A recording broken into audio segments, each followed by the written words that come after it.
ጀነራሉ ለጠቅላይ ሚኒስትር ሪፖርታቸውን አቅርበዋል። ጀነራል ታደሰ ወረደ ለሚቀጥሉ 6 ወራት በስልጣን ይቀጥላሉ የመባሉ ጉዳይ ድጋፍም ተቃውሞም አስነስቷል። የሰውየው ደጋፊዎች ከነችግራቸውም ቢሆን ጀነራሉ ይሻላል ይላሉ የሚል ሐሳብን ያነሳሉ። በአራት ኪሎና በአዲ ሃሎ መካከል የሚዋልሉ ጀነራል ታደሰ እንደነ ደብረ ጽዮን ሻቢያ ካምፕስ ጠቅልሎ ያልገቡ መሆናቸው ቢያንስ በክልሉ ካሉ የሻቢያ ጉዳይ ገዳዮች ይልቅ ለመሃሉ የቀረቡ ናቸው ያስብላቸዋል። ነገር ግን ነቃፊዎቻቸው ታደሰ ወረደ እንዲቀጥሉ መደረጋቸው የትግራይ ሕዝብ ስቃይን ከማራዘም ውጪ ምንም ፋይዳ የለውም ይላሉ። ዓለም አቀፉ ማህበረሰብ ፊት እፈጽማለሁ ብሎ የፈረሙትን 8 ነጥቦች ባለፈው 1 ዓመት አንዱንም አልፈጸሙም። የሻቢያ አጀንዳን ሰውየው በአዲስ አበባና በአስመራ መካከል የሚዋልሉ ናቸው። የፕሪቶሪያውን ስምምነት መተግበር አልቻሉም። አዲስ አበባ የሚያወሩትን መቀሌ ላይ ደግሙትም። ወልቃይትን እንወራለን የሰርክ መፈክራቸው ነው። ግን ደግሞ በሻቢያ ጉያ ውስጥ ከተሸሸጉት ደብረ ጽዮንና አማኑኤል አሰፋ ይልቅ ጀነራሉ የተሻሉ ናቸው። ህወሓት አቶ አማኑኤልን የትግራይ ጊዜያዊ መንግስት አድርጎ መሾምን ያልማል። ተንታኞች ይህ አደገኛ የሻቢያ ወጥመድና ፈንጅ ነው ይላሉ። አቶ አማኑኤልን መሾም ጦርነትን በቀይ ምንጣፍ መቀበል ነው። ትናንት በጦር ሜዳ የነበሩት ህወሓትና ሻቢያ በአሁኑ ወቅት አቶ አማኑኤል አሰፋን ወደ ስልጣን ለማምጣት መሻረካቸው የሚገርም ቢመስልም በፖለቲካ ውስጥ ዘላቂ ወዳጅ የለም የሚለውን አረጋጋጭ አድርጎታል። ፖለቲካውም ቢሆን መርህ አልባ ነው። በሁለት ወገኖች መካከል ያለው ፖለቲካ መርህ ላይ ያልተመሰረተ መሆኑን ያሳብቃል። ሻቢያ አቶ አማኑኤልን መደገፉ በፌዴራል መንግስቱ ላይ ተጽዕኖ ሊያሳድር የሚችልና ለኤርትራ ታዛዥ የሆነ ወይም ቢያንስ ከፌዴራል መንግስቱ ጋር የማይወግን ኃይል ሻቢያ በኢትዮጵያ ፖለቲካ ውስጥ ያለው እጅ ከጊዜ ወደ ጊዜ እየጠነከረ መምጣቱን ማሳያ ነው። ሻቢያ በአሁኑ ወቅት የሚከተለው ስትራቴጂ ጠላቴን በጠላት የሚል ይመስላል። በትግራይ የፖለቲካ ኃይሎች መካከል ያለውን ልዩነት በመጠቀም አንዱን ወገን በመደገፍና ሌላውን በማዳከም የክልሉን ፖለቲካ በፌዴራል መንግስቱ ቁጥጥር ስር እንዲውል እያደረገ ነው። በኢትዮጵያ ውስጥ ያሉ የውስጥ ክፍተቶችን በመጠቀም የኤርትራን ብሔራዊ ጥቅም በተለይም የባህር በር ጥያቄን የመከላከልና የኢትዮጵያን ተጽዕኖ ማዳከም ላይ ያተኮሩ ተዋናዮችን በየቦታው እያሰለፈ ይገኛል። በቀጠናው እየተፈጠረ ያለው አዲስ አሰላለፍ ኢትዮጵያን ክፉኛ የሚፈትን ነው። ግብጽ በአባይ ግድብ ጉዳይ ላይ ያላትን ቅሬታ ለመፍታትና ኢትዮጵያን በውስጥ ግጭት ለመጥመድ ከኤርትራ ጋር ያላትን ወታደራዊ ትብብር አጠናክራለች። ግብጽ ለኤርትራ የምታደርገው የወታደራዊ ድጋፍና በሶማሊያ በኩል የምታነሳው እንቅስቃሴ ኢትዮጵያን ከሰሜንና ከምስራቅ ለመክበብ የታለመ ነው። ህወሓት ከዚህ ጥምረት ጋር እጃቸውን ካገጣጠሙ ጉዳዩ ከውስጥ የስልጣን ሽኩቻ ባለፈ የሀገራዊ ሉዓላዊነት አደጋ ይሆናል። ግብጽ የገንዘብና የዲፕሎማሲ ድጋፍ፣ ኤርትራ ስልጠናና የመሬት መሸጋገሪያ፣ ህወሓት ደግሞ የሰው ኃይል በማቅረብ የጋራ ጠላታቸው አድርገው የፈረጁትን የፌዴራል መንግስት ለማዳከም እየተሰናዱ መሆኑን መረጃዎች ይጠቁማሉ። የጀነራል ታደሰ ወረደ ከነችግራቸውም ቢሆን በስልጣን መቆየታቸው በመላ ኢትዮጵያ ላይ የለውጥ ንፋስ ወይም የጥፋት ማዕበል ሊያመጣ ከሚችለው አደጋም ቢሆን የጊዜ መራዘምን ይሰጣል። ህወሓትና ሻቢያ በአንድ ወገን፣ ፌዴራል መንግስቱ በሌላ ወገን ሆነው የሚያደርጉት የቼስ ጨዋታ ቀጠናውን ወደማይፈለግ ደም መፋሰስ እንዳይተካው ያሰጋል። የግብጽ ጣልቃ ገብነት ደግሞ የግጭቱን የአህጉራዊ የኃይል ሚዛን ፍልሚያ በማድረግ ጉዳዩን የበለጠ ያወሳስበዋል። ኢትዮጵያ ይህንን ፈተና ለመሻገር ከውስጥ ፖለቲካዊ መረጋጋት ባለፈ ብልህነት የተሞላበት የዲፕሎማሲ ስራና ብሔራዊ አንድነትን የሚያጠናክሩ እርምጃዎችን መውሰድ ይኖርባታል። ለዚህም ይመስላል አንጋፋውንና የቀድሞ ኤታማዦር ሹምን ጻድቃን ገብረትንሳኤን ወደ ስልጣን ለማምጣት የፌዴራል መንግስቱ እየሰራ ያለው። ሰላምታችን በያላችሁበት ይድረሳችሁ። ይህ መሃል ሚዲያ ነው። የታደሰ ወረደ የስልጣን ማብቃትን ተከትሎ ሻቢያና ህወሓት አቶ አማኑኤልን ለመሾም እየተጣደፉ ናቸው። የሹመት ውጤቱ ምንድነው? ኢትዮጵያና ኤርትራን ወደ ግጭት ሊያመራቸው ይችላሉ የሚለውን እየተመለከትን አብረናችሁን ቆያለን። አብራችሁን ቆዩ። እንኳን ለብርሃነ ትንሣኤው በሰላም አደረሳችሁ አደረሰን። ዲኤምሲ ሪል ስቴት የህልምዎን ቤት በቀላሉ እንዲያገኙ ልዩ እድል ይዞሎት መጥቷል።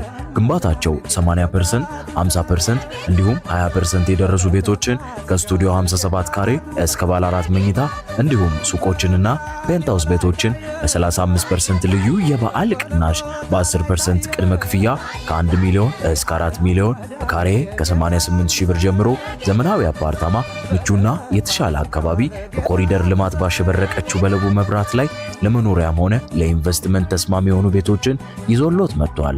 ይህ ቅናሽ እስከ በዓል ማግስት ስለሆነ ፈጥነው ስክሪኑ ላይ ባለው ስልክ ይደውሉልን።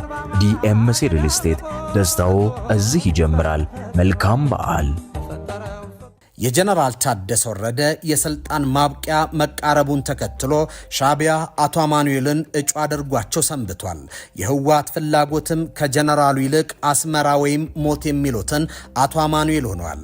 አሁን በፕሪቶሪያው የሰላም ስምምነት ማግስት የተፈጠረውን ውስጣዊ መከፋፈል በማመጣጠር ረገድ የነበራቸው ሚና ሲያከትም የተለያዩ የውስጥና የውጭ ኃይሎች ክፍተትን የራሳቸውን ስትራቴጂያዊ ፍላጎት ለማሳካት ሊጠቀሙበት መሯሯጣቸው አልቀረም።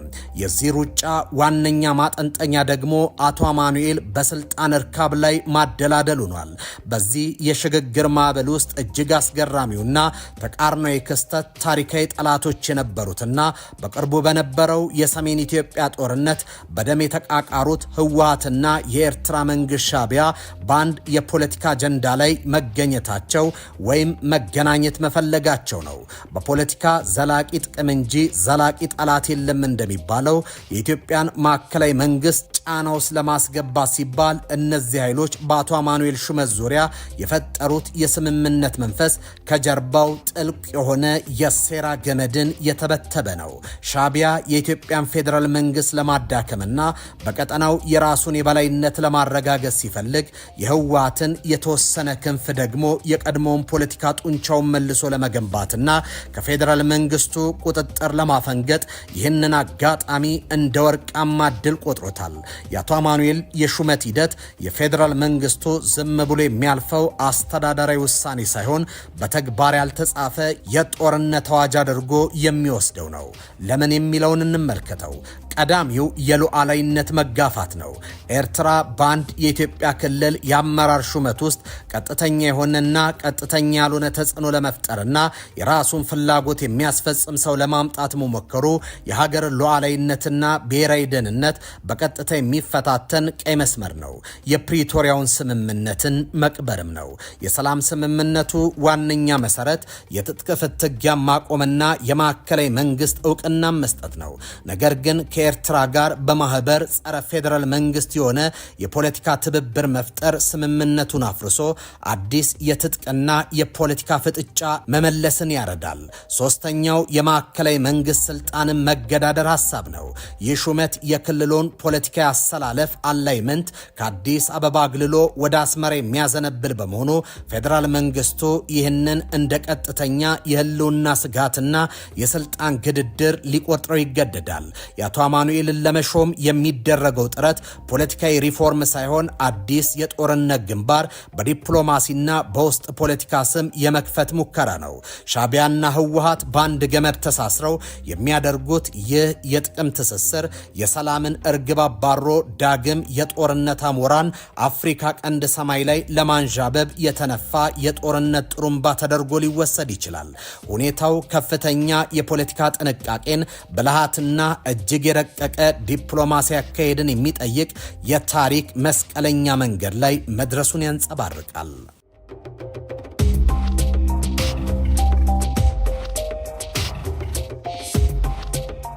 ሻቢያ የኢትዮጵያ ግዛቶችን ወሮ ይዟል። ህዝብ ለህዝብ ግንኙነት በሚል በህወሓትና በሻቢያ መካከል የተፈጠረው ጥምረት የህዝብ ለህዝብ ሳይሆን የመለዮ ለባሾች ነው። የኤርትራ ጀነራሎች ውሎ ትግራይ ውስጥ ነው። ሻቢያ የኢትዮጵያ ሉዓላዊ ድንበር ጥሶ ገብቷል። ተው ይቅርብህ ቢባልም አሻፈረኝ ብሏል። የቀድሞ የትግራይ ክልል አስተዳዳሪ የነበሩት አቶ ገብሩ አስራት ሉዓላዊነቱ የተደፈረበት የኢትዮጵያ መንግስት በሻቢያ ላይ የትኛውንም አይነት እርምጃ ለመውሰድ ይችላል፣ ህጋዊ ነው ሲሉ ተናግረው ነበር። ከጥቂት ጊዜያት በፊት ህወሓትን ከርተው አዲስ አበባ የገቡት ቲቢኤስ ከተባለ የቴሌቪዥን ጣቢያ ጋር ቆይታ ያደረጉት ብርጋዴር ጀነራል ጉዑሽ ገብረ ደግሞ የኤርትራ ሰራዊት ትግራይ ውስጥ ምን እየሰራ ነው የሚለውን ያጋልጣሉ። ብርጋዴር ጀነራሉ የኤርትራ መንግስት እስካሁን ከ12 በላይ የኢትዮጵያ የትግራይ ክልል ግዛቶችን በኃይል ይዞ ይገኛል። የኤርትራ መንግስት በኃይል ከያዛቸው ቦታዎች ኢሮብ፣ ዛላምበሳ፣ እንደ ሐዋርያ፣ ሰብኦ፣ ባድመ፣ አዲ ጸጸር፣ አዲ አሰር፣ አዲ ታሃሉና ሌሎችም በማለት ጠቅሷል። ህወሓት ከሻቢያ የፈጠረው ጽምዶ የተሰኘው ግንኙነትን አምርረው የተቹ ጀነራል ጉሽ ግንኙነቱ አፍራሽ፣ የማይረባ፣ የትግራይ ህዝብን ለዳግም ጦርነት የሚጥድ በማለት ውድቅ ማድረጋቸው ይታወሳል። ጽምዶ ሰላም አይደለም፣ ህዝብን ከህዝብ የሚያገናኝ ሳይሆን ከሻቢያ ጋር ጥምረት ፈጥሮ የኢትዮጵያ መንግስት ለመውጋት ያለመ እኩይ ፕሮጀክት ነው በማለት ኮንነውታል።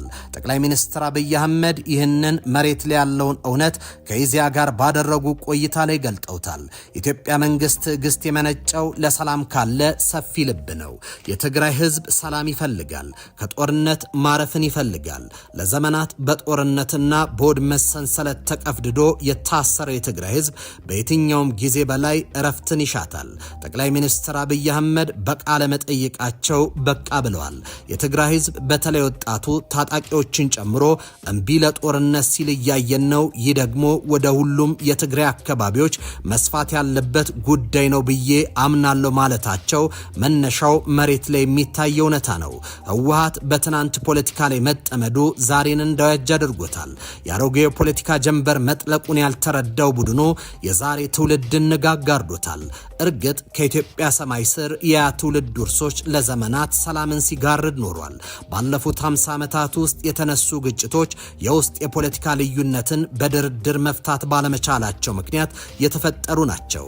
የትግራይ ህዝብ ደግሞ የግጭቶች ቀዳሚ ሰለባ ሆነው ቆይቷል። ጠቅላይ ሚኒስትር አብይ የትግራይ ህዝብ ሰላምና ልማት የሚገባው የሰላም ዘብና ለነዚህም ሴቶች የታገለ ህዝብ ነው ይላሉ። ሆኖም ይህ የሰላም ተስፋ ባሮጌው አስተሳሰብ ድሪቶ ለመሸፈን ብዙ ተለፍቶበታል። ከፓርቲው ዘፍጥረት እስከ ዛሬ ወንበር የተቆጣጠሩት አካላት ለአዲስ ህልም፣ ለአዲስ ሐሳብ ቦታ ለመልቀቁ ፖለቲካን ከጠመንጃ ባሻገር እንዳይረዳ አድርጎታል። ጠቅላይ ሚኒስትር አብይ ለፓርቲው አረጋውያን መሪዎች የይበቃል ጥሪም ማሳሰቢያም አሰምተዋል። ህወሓት ከ50 ዓመት በፊት በነበረ ኋላ ቀር አስተሳሰብ የታሰረ መሆኑ ለውጥን ለመቀበል የሚፈልግ ቡድን አለመሆኑን ታዛቢዎች ያስረዳሉ። የአቶ አማኑኤል ሹመት ጉዳይም ከዚሁ ካለፈ ካረጀ ሐሳብ የመነጨ ነው። ዓለም በቴክኖሎጂና በፕራግማቲዝም በምትመራበት ዘመን ድርጅቱ ባሮጌው መንገድ ለመጓዝ መሞከሩ ለግጭት ዳርጎታል። ቡድኑ ኢትዮጵያ ትፈርሳለች የሚል የተሳሳተ ስጋት በመዝራት የለውጡን ኃይል እንደ ጠላት ሲያይ ሰንብቷል። ድርጅቱ ለልማት የተመደበውን በጀት ለጦርነት ዝግጅትና ለታጣቂዎች ቀለብ እየዋለው ይገኛል።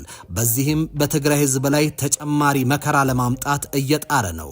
የድርጅቱ የቀድሞ ጦር አመራሮች፣ አክቲቪስቶች ጭምር ህወሓት ለጦርነት እያደረገ ያለውን ዝግጅት እየኮነኑት ይገኛሉ። በእርጅና ዘመን ጦርነትን እንደ ብቸኛ አማራጭ ለሚመለከቱ ለቡድኑ ጉምቶች አዲስ ሐሳብ ጠረጴዛውን፣ ለአዲስ ኃይል ደግሞ ወንበር መልቀቁ የጋራ መግባባትን ሊያዋልድ ይችላል ተብሎ ታምኖበታል። ትግራይ ዛሬ የምትገኘው በታሪክ መስቀለኛ መንገድ ላይ ነው። በአንድ በኩል የአሮጌ አስተሳሰብ አዙሪት፣ በሌላ በኩል ደግሞ የተማረ ወጣትና የሰላም አድማስ ይታያሉ። ጠቅላይ ሚኒስትሩ ከዚህ ቀደም እንዳሰመሩበት ከሰላም ፈላጊና ከተማሩ ወጣቶች ጋር በመተባበር ለትግራይ ሰላምና ልማት መስራት የዛሬ ብቻ ሳይሆን የነገው ትውልድ አደራም ነው።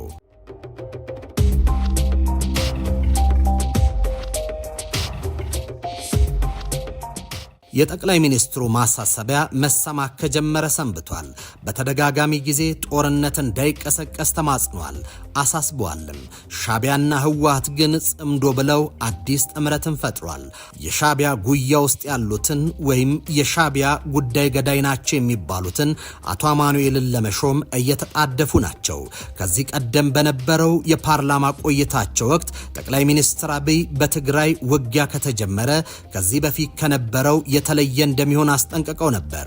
የትግራይ ህዝብ 100% ጦርነት አይፈልግም የሚሉት ጠቅላይ ሚኒስትር ዶክተር አብይ ከህዝብ ፍላጎትና አሁን ካለው ዓለም አቀፋዊ ነባራዊ ሁኔታ ውጪ በክልሉ ውጊያ ቢቀሰቀስ ዓለም ደንታ የለውም ማለታቸው የሚታወስ ነው። ዓለም ብዙ ውጊያ እያስተናገደ ስለሆነ ጆሮ የለውም፣ ጊዜ የለውም።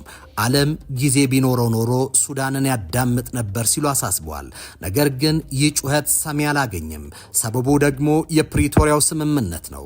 ታዛቢዎች ህወሓት የፕሪቶሪያውን ስምምነት ደጋግሞ ቢጥሰውም የፕሪቶሪያው ስምምነት ይከበር እያለ እየጠየቀ ነው። ቡድኑ ህገወጥ ምርጫ በማካሄድ የተመሰረተውን መንግስት ፈርሶ ጊዜ መንግስት እንዲመሰርትም ሆኗል።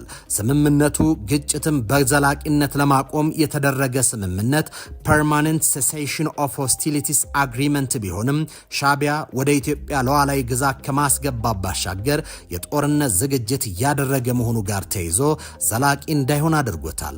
ይህ የስምምነቱን ዓላማ የናደ ሆኖ ተገኝቷል። ሌላው ትጥቅ መፍታትን ወደ ሰላማዊ ህይወት መመለስ ዲዲአር የስምምነቱ መሰሶ ሲሆን የጸጥታ ስጋትን በዘላቂነት ለመቅረፍ የተቀመጠ የስምምነቱ ድንጋጌ ነው። በዚህ የህወሓት ታጣቂዎች የነበራቸውን ቀላልና ከባድ መሳሪያዎች ለፌዴራል መንግስት ማስረከብን፣ ታጣቂዎችን መልሶ ወደ ማህበረሰቡ የመቀላቀል ዲስአርማመንት ዲሞቢላይዜሽን ኤንድ ሪኢንቴግሬሽን ዲዲአር ሂደትን ይጨምራል። ይሁንና ህወሓት ተጨማሪ የጦር መሳሪያዎችን ታጥቋል። ፊልድ ማርሻል ብርሃኑ ጁላ ከዚህ ቀደም ቡድኑ የአየር መቃወሚያ ጭምር መታጠቁን ገልጸው በኢትዮጵያ ውስጥ እንዲህ አይነት የፌዴራል መንግስቱ ብቻ ሊይዞ የሚገባውን የጦር መሳሪያ ታጥቃቸዋል ለመከላከያ አስረክቦ ሲሉ ማሳሰባቸው የሚታወስ ነው። ህወሓት ጦር ማስረከብ ሲገባው ጦር አከማችቷል። ጦሩን በትኖ የመልሶ ማቋቋም ስራ አልሰራም። ይህ ሌላኛው የስምምነቱ ጥሰት ነው። በስምምነቱ አንቀጽ 7 የተጠቀሰው መተማመንን መገንባት እርምጃዎችን የተመለከተው ድንጋጌ ህወሓት ለግጭት ከሚደረጉ የትኛውም እንቅስቃሴ ለመታቀብ ቢስማማም ቀጣይ ውጊያ ለማድረግ እየተዘጋጀ ነው።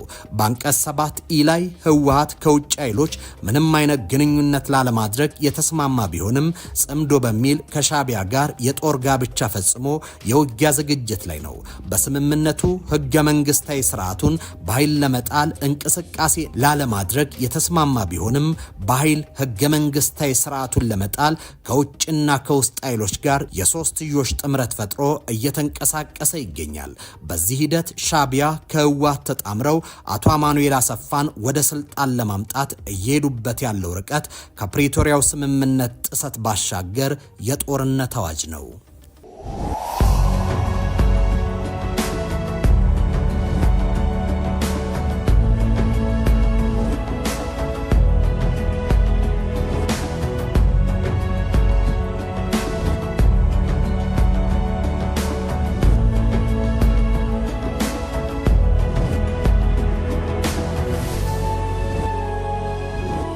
ሚሊዮን ፐርሰንት እርግጠኛ ነኝ ኢትዮጵያ ተዘግታ አትኖርም። ማንም ፈለገም አልፈለገም